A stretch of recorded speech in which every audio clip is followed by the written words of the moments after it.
अर्जुन 32 साल का एक मध्यम वर्गीय युवक दिल्ली की एक बड़ी एमएनसी कंपनी में काम करता था। कॉलेज से निकलने के बाद उसने अपने जीवन का सबसे बड़ा सपना देखा था, एक ऐसी नौकरी जहां पैसा, नाम और सम्मान सब मिले। उसके माता पिता ने बचपन से ही उसे सिखाया था कि मेहनत से बड़ा कोई हथियार नहीं।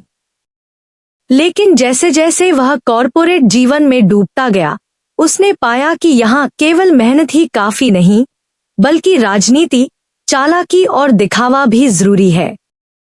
अर्जुन के साथ ही कंपनी में विवेक, प्रिया और राघव भी काम करते थे।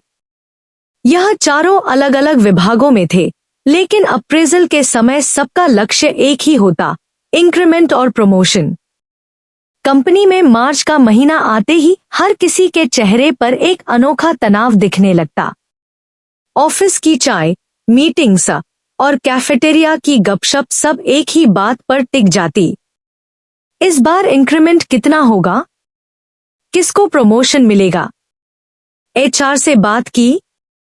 हर कोई अपना अपना सपना बुन रहा था। कोई ईएमआई चुकाने के लिए, कोई नए घर के लिए, कोई बच्चों की फीस के लिए और कोई महंगी कार के लिए। अर्जुन ने साल भर ईमानदारी से काम किया। उसने ओवरटाइम लगाया, क्लाइंट की डेडलाइन पूरी की और अपनी टीम की मदद भी की।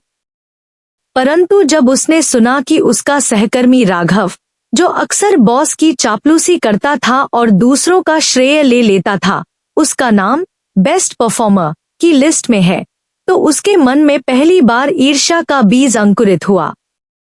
प्रिया, जो स्मार्ट और तेजतर्रार थी, उसने भी कई बार प्रोजेक्ट्स में शॉर्टकट लिया।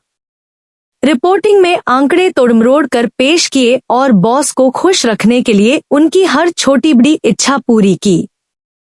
लोग हंसते थे कि प्रिया का तो अप्रेजल पक्का है, काम कम हो या ज्यादा। विवेक सबसे चालाक था। वह दूसरों के आइडियाज चुराकर अपने नाम से पेश करता। उसकी सबसे बड़ी ताकत थी चीटिंग विद कॉन्फिडेंस। वह जानता था कि बॉस को केवल नतीजे चाहिए, तरीका सही हो या गलत, फर्क नहीं पड़ता। अर्जुन का दिल टूटता जब वह देखता कि जिन लोगों ने सच में मेहनत की, उन्हें लाइन में पीछे रखा जाता। ऑफिस पॉलिटिक्स उसकी आत्मा को चीरती। रात को वह अपनी पत्नी से कहता, श्वेता, मैंने क्या गलत किया? मैंने तो सिर्फ सच्चाई से काम किया। फिर भी इंक्रीमेंट के समय मेरी कद्र क्यों नहीं होती? श्वेता समझाती, दुनिया हमेशा मेहनत का इनाम तुरंत नहीं देती, अर्जुन। पर तुम्हारा रास्ता सही है। देर से ही सही, सफलता जरूर मिलेगी। लेकिन अर्जुन का मन टूट चुका था। वह दिन आ गया। हर किसी का दिल तेजी से धड़क रहा था। एचआर ने मेल भेजे, your appraisal letter is ready, please check your portal. Office में जैसे बिजली कौंध गई। कोई खुशी से चिल्लाया, कोई निराश होकर चुपचाप बैठ गया। राघव उछल पड़ा, वाह, 25% हाइक। प्रिया बोली, मेरा भी प्रमोशन हो गया, अब असिस्टेंट मैनेजर। विवेक हंसते हुए बोला, मुझे ऑन साइट भी मिल गया, नेक्स्ट मंथ लंदन जा रहा हूं। अर्जुन ने कांपते हाथों से अपना मेल खोला। उसमें लिखा था, इंक्रीमेंट 5%, रेटिंग मीट्स एक्सपेक्टेशंस। उसकी आंखें भर आईं। साल भर की मेहनत, रात दिन का संघर्ष, सब व्यर्थ लगने लगा। सहकर्मी हंसते, अरे अर्जुन भाई, आप तो बस काम करते रहिए। इंक्रीमेंट तो उन लोगों को मिलता है जो बॉस को खुश रखें। कोई कहता, ईमानदारी से पेट नहीं भरता, थोड़ा स्मार्ट बनो। वो हंसी अर्जुन के लिए जहर जैसी थी। अब अर्जुन के मन में भी लालच पनपने लगा। उसने सोचा, अगर सब चीटिंग करके आगे बढ़ सकते हैं, तो मैं क्यों नहीं? लेकिन उसकी आत्मा हर बार उसे रोकती। उसे अपनी माँ की बातें याद आती, बेटा, गलत रास्ते से मिली सफलता कभी सुख नहीं देती। अर्जुन ने ठान लिया कि वह हार नहीं मानेगा। उसने अपने अगले साल का लक्ष्य बनाया।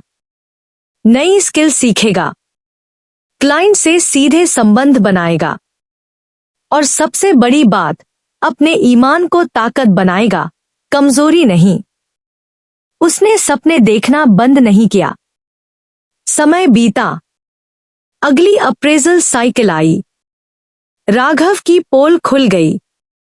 क्लाइंट ने पाया कि उसकी रिपोर्ट्स झूठी थी।